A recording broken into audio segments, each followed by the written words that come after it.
Ever wondered how to traverse and manipulate result sets in SQL in a row-by-row manner? Or perhaps you've been curious about how you can add a layer of flexibility to your SQL operations? Well, you're about to get some answers. Today, we're talking about nested and parameterized cursors in SQL.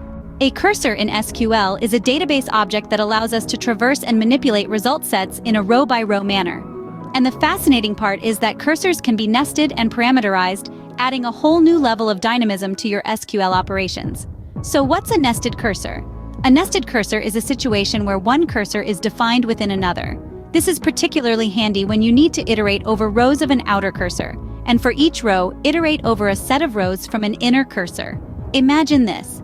You're retrieving departments with an outer cursor, and for each department, an inner cursor retrieves employees belonging to that department. Essentially, the outer cursor sets the stage and the inner cursor performs the act. Output? Now, let's talk about parameterized cursors. A parameterized cursor is a cursor that accepts parameters, allowing you to dynamically supply values at runtime. This essentially means that you can create a cursor that's flexible enough to be used for different sets of data. For instance, you could declare a cursor with a parameter for department IDs. Before opening the cursor, you set the value of the parameter, and voila!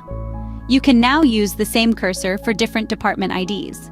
As we can see, both nested and parameterized cursors offer a great deal of flexibility, enabling you to handle complex scenarios and dynamic data conditions in SQL.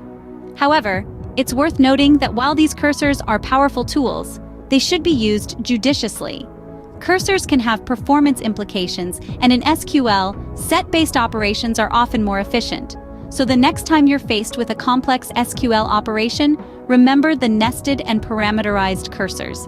They could just be the tools you need to make your SQL operations more efficient and dynamic.